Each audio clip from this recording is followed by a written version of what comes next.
is with the heaviest of hearts that I stand before the women and the girls of South Africa this evening to talk about another pandemic that is raging in our country: the killing of women and children by the men of our country.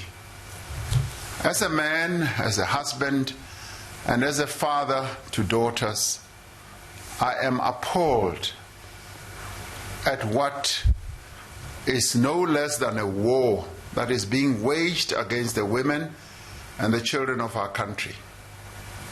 At a time when the coronavirus pandemic has left us all feeling vulnerable and uncertain, violence is being unleashed on the women and children of our country with a brutality that defies any form of comprehension. The women of our country are being raped. They are being killed by men. These rapists and killers walk amongst us. They are in our communities. They are fathers, they are brothers, they are our sons and our friends. They are violent men with utterly no regard for the sanctity of human life. Over the past few weeks, no fewer than 21 women and children have been murdered. Their killers thought they could silence them. But we will not forget them, and we will speak for them where they themselves cannot.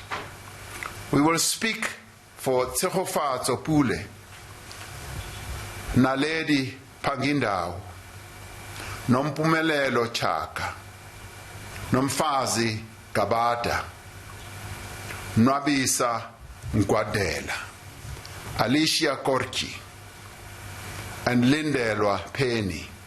All of them are young women, or were young women, who were killed by men. We will speak for the 89-year-old grandmother who was killed in an old age home in Queenstown. The 79-year-old grandmother who was killed in Brakpan in Gauteng, and the elderly woman who was raped in KwaShwayimani in KwaZulu-Natal. We will speak for the innocent souls of Tshegofatso Pule's unborn daughter, who had already been given a name. We will also speak for 6-year-old Renacia Kochi and the 6-year-old child found dead in the veld in KwaZulu-Natal. These women are just not statistics. They have names, and they have families, and they have friends. This evening, our hearts, our thoughts, and our prayers are with them. I want to commend the South African Police Service for their excellent work in arresting almost all of these alleged perpetrators. As these suspects make bail applications this week, I have the utmost confidence that our courts will send the strongest of signals that such violence has no place in society.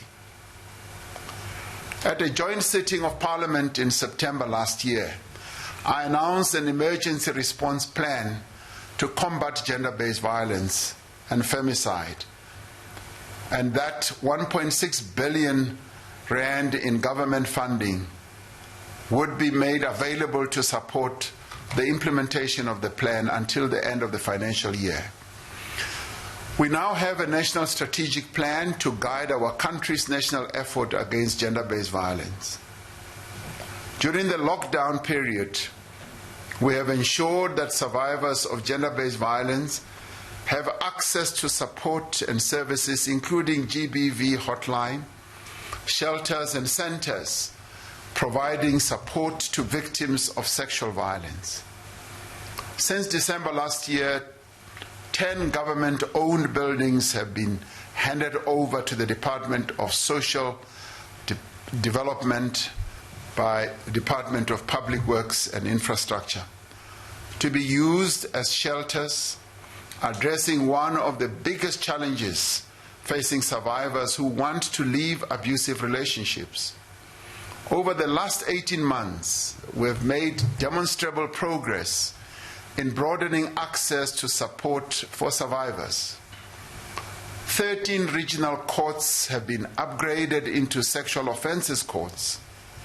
To support the work of law enforcement, 7,000 evidence collection kits have been distributed regularly to every police station in the country, and there are now over 1,000 survivor-friendly rooms at police stations. Many police, prosecutors, magistrates, and policymakers have undergone sensitivity and awareness training, and over 3,000 government employees who work with children and mentally disabled people have been checked against the National Register of Sex Offenders. Legislative amendments have been prepared. Among other things, minimum sentencing in cases of gender-based violence, bail conditions for suspects, and greater protection for women who are victims of intimate partner violence. I urge our lawmakers in Parliament to process these amendments to our laws without much delay. Our courts have been firm in dealing with cases of gender-based violence. Even during the lockdown period, they have handed down life sentences and multiple life sentences to perpetrators. I want to assure the women and the children of South Africa that our criminal justice system will remain focused on gender-based violence cases, and that we can expect more arrests and more prosecutions against perpetrators to follow.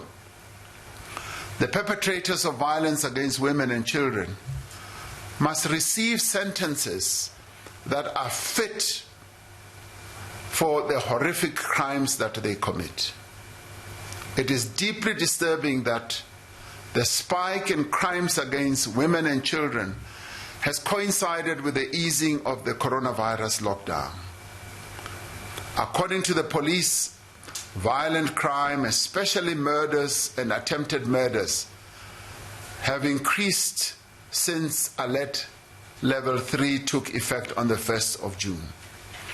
Cases of abuse of women and children have also increased dramatically.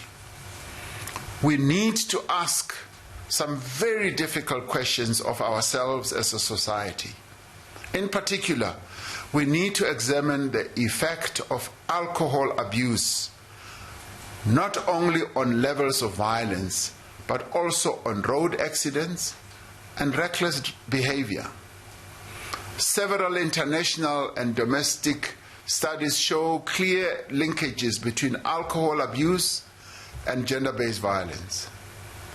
Of course, it is not alcohol that rapes or kills a woman or a child.